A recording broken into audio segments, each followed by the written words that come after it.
नमस्कार। आप देख रहे हैं विजडम इंडिया न्यूज। स्वागत है आपका कार्यक्रम आज के इतिहास में। सबसे पहले जानिए आज के बारे में। आज तारीख है 11 अगस्त 2025, दिन सोमवार।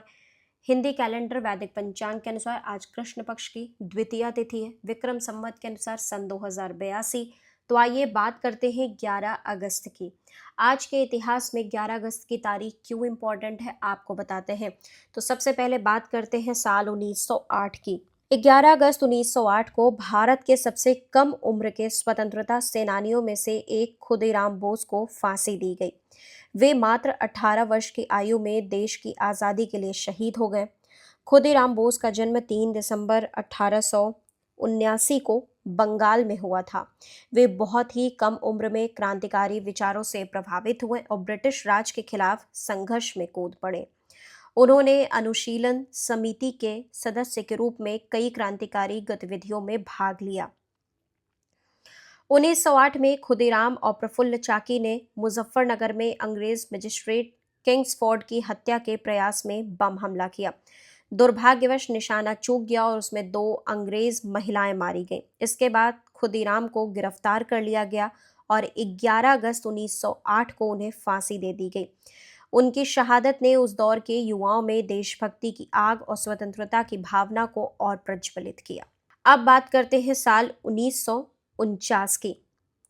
11 अगस्त 1949 को जन्मे दुवरी सुब्बा राव एक प्रतिष्ठित भारतीय अर्थशास्त्री, प्रशासनिक अधिकारी और भारतीय रिजर्व बैंक यानी आरबीआई के पूर्व गवर्नर रहे हैं। उन्होंने भारत की मौद्रिक नीति और वित्तीय स्थिरता को दिशा देने में अहम भूमिका निभाई। सुब्बा राव ने अपनी शिक्षा आईआईटी कानपुर, ओसाका विश्वविद्यालय जापान और एमआईटी यूएसए से प्राप्त की। वे 1972 बैच के भारतीय प्रशासनिक सेवा यानी आईएएस के अधिकारी रहे और वित्त मंत्रालय, योजना आयोग और आंध्र प्रदेश सरकार जैसे विभिन्न संस्थानों में सेवाएं दी।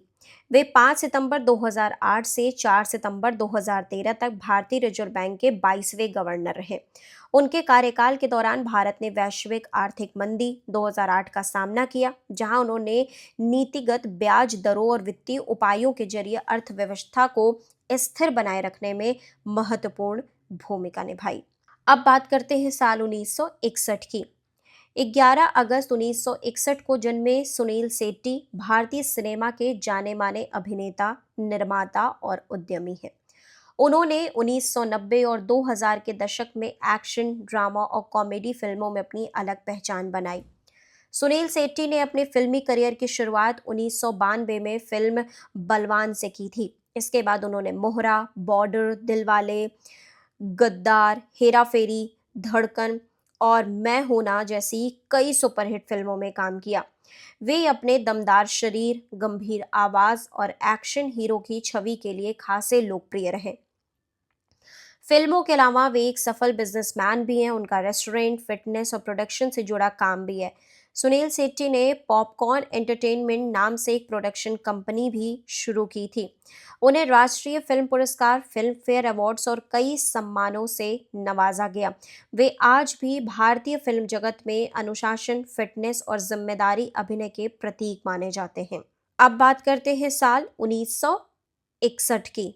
11 अगस्त 1961 को दादरा और नगर हवेली आधिकारिक रूप से भारत गणराज्य का हिस्सा बना और एक केंद्र शासित प्रदेश, यूनियन टेरिटरी के रूप में उसकी पहचान स्थापित हुई। इससे पहले यह क्षेत्र पुर्तगालियों के नियंत्रण में था। 1954 में स्थानीय स्वतंत्रता सेनानियों और राष्ट्रीय स्वयंसेवक संघ से जुड़े कार्यकर्ताओं ने बिना खून खराबे के पुर्तगालियों को खदेड़ कर इस क्षेत्र को आजाद कराया। उसके बाद से दादरा और नगर हवेली स्वशासी रूप में कार्य कर रहा था। लगभग 7 वर्षों तक यह क्षेत्र भारत और पुर्तगाल के बीच कूटनीतिक बातचीत का विषय बना रहा। अंततः 11 अगस्त 1961 को यह क्षेत्र संवैधानिक रूप से भारत में विलय कर दिया गया। बाद में 2020 में दादरा और नगर हवेली तथा दमन और दीव को मिलाकर एक नया केंद्र शासित प्रदेश बनाया गया। अंत में बात कर लेते हैं साल 2007 की। 11 अगस्त 2007 को मोहम्मद हामिद अंसारी भारत के 13वें उपराष्ट्रपति बने। वे एक कुशल राजनयिक, शिक्षाविद और प्रशासक रहे, जिन्होंने भारतीय राजनीति और विदेश नीति में गहरी छाप छोड़ी। हामिद अंसारी ने भारतीय विदेश सेवा आईएफएस से अपने करियर की शुरुआत की थी और वे संयुक्त राष्ट्र में भारत के अस्थायी प्रतिनिधि, अफगानिस्तान, ईरान, सऊदी अरब जैसे देशों में राजदूत और अल जजीरा टीवी के बोर्ड सदस्य भी रहे।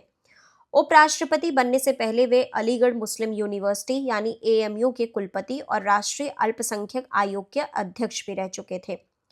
उन्होंने 2007 से 2017 तक दो कार्यकालों में भारत के उपराष्ट्रपति और राज्यसभा के सभापति के रूप में कार्य किया। अपने कार्यकाल में वे निष्पक्षता, गरिमा और संविधान के प्रति प्रतिबद्धता के लिए पहचाने गए। भारत के बहुलतावादी लोकतंत्र और धर्मनिरपेक्ष मूल्यों की भी पुष्टि करता है। तो देश दुनिया की बाकी खबरों के लिए आप लगातार जुड़े रहिए विजडम इंडिया न्यूज चैनल के साथ। चैनल को लाइक करें, सब्सक्राइब करें, शेयर करें, कमेंट करें।